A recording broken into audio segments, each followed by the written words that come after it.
If anyone saith that by faith alone the impious is justified, in such wise as to mean that nothing else is required to cooperate in order to the obtaining the grace of justification, let him be anathema, let him be damned. The Council of Trent.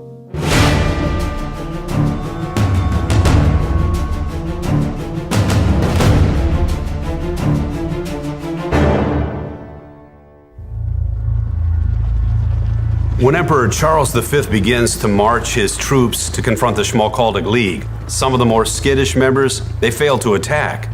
Two other powerful members of the League fight over who has control of the main Schmalkaldic army. So the end result is that when the war starts, the Schmalkaldic League isn't ready. In fact, they're in chaos.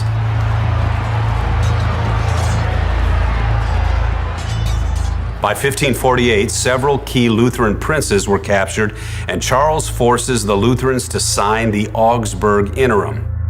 The Interim ordered Protestants to readopt traditional Catholic beliefs and practices, and to prepare for reintegration of the Lutherans into the Catholic Church. We have a tendency to think of denominations. Here's the Lutheran teaching, here's the Catholic teaching. It wasn't that way for Luther and for the Reformers. They're simply trying to be the church. And they're saying, hey, the church needs to teach correctly. This is the correct teaching, and they're expecting everybody to kind of go along with this. What ends up happening, though, as things go along is, the surprise is that Rome doesn't want to pay attention to the truth, and so they're going to be entrenched in their position, and the Reformers are saying, this is the God's truth. We can't let it go. We're not going to let it go because this is the truth. And we have a responsibility to the church, the whole comprehensive church, to teach God's truth. So we're not going to forsake that for the sake of going back to the Pope. We're not going to do that. We're not going to do it for political expediency. And so when finally the Schmalkaldic War is over and the emperor's saying, okay, everybody come back. What do you mean come back? There's no coming back. In an effort to keep the peace, Luther's colleague Philip Melanchthon did something. With a nod from Maurice, the Prince of Saxony, who had been Charles's great ally in the Schmalkaldic War, Melanchthon prepared a new kind of substitute document to substitute for the Augsburg Interim. Very quickly, its opponents started referring to it as the Leipzig Interim.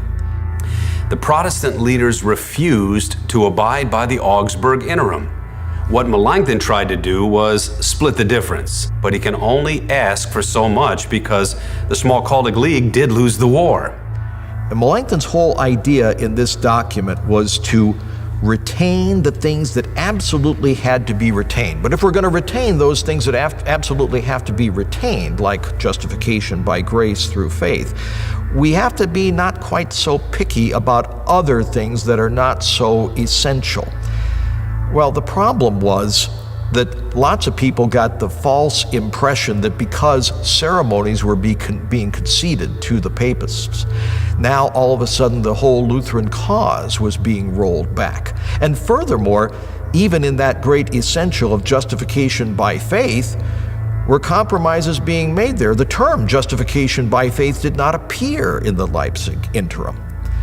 And so in time, the kind of folks who sympathized with Melanchthon in this sort of a compromise became known as the Philippists, the followers of Philip Melanchthon. They were opposed very strongly by people who said, no, we're the genuine, we're the Gnasio Lutherans.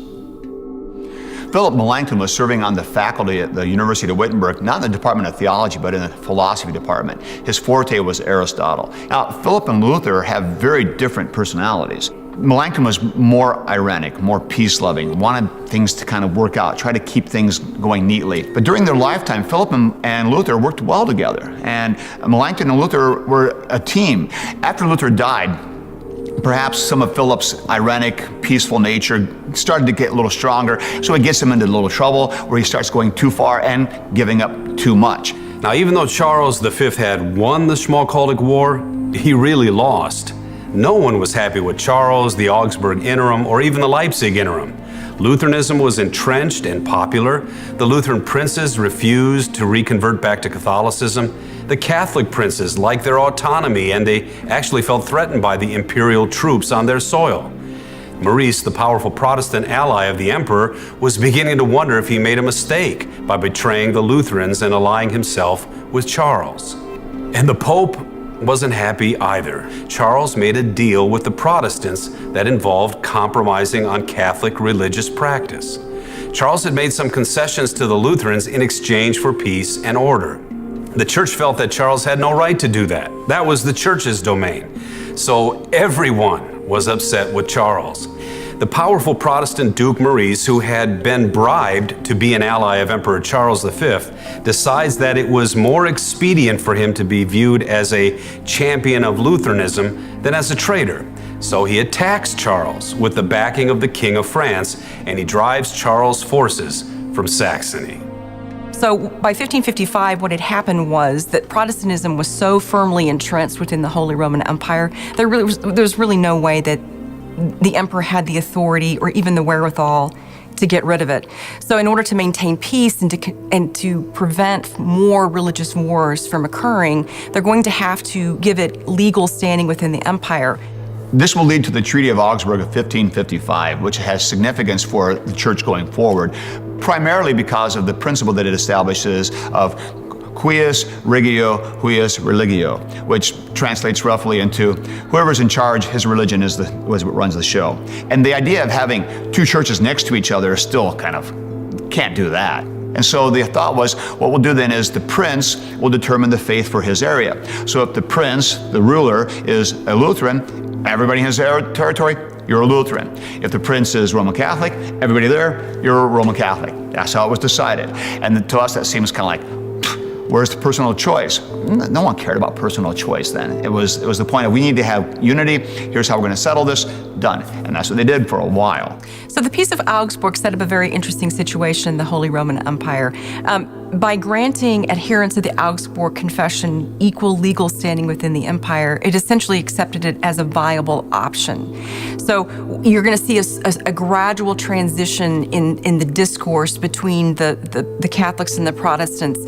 Before that point in time, they really are still trying to persuade each other, hey, I'm right, you're wrong, here's how you're wrong, here's why I'm right. And then afterwards, you see this gradual transition to just where they just start knocking heads. So rather than talking with each other, they're talking at each other, and it becomes increasingly bitter and vitriolic.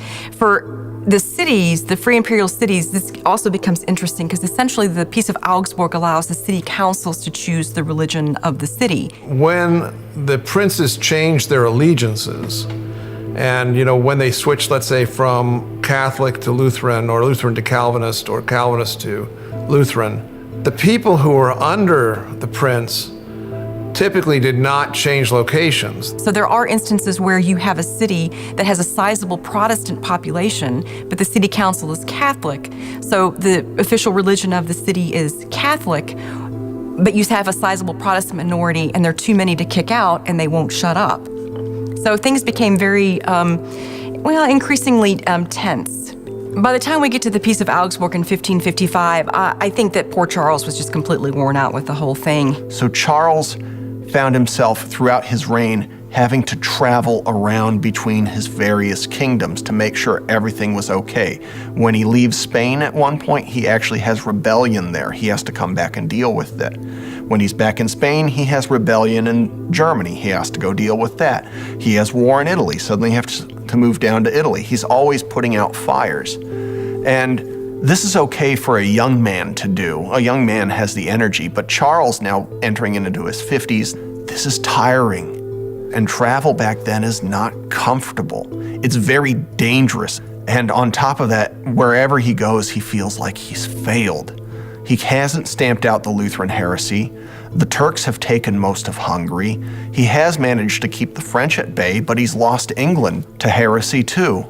So he decides to enter a monastery in Spain. He completely checked out of the business of government. Essentially, he lived like a monk and no longer like a king. And he died 2 years later.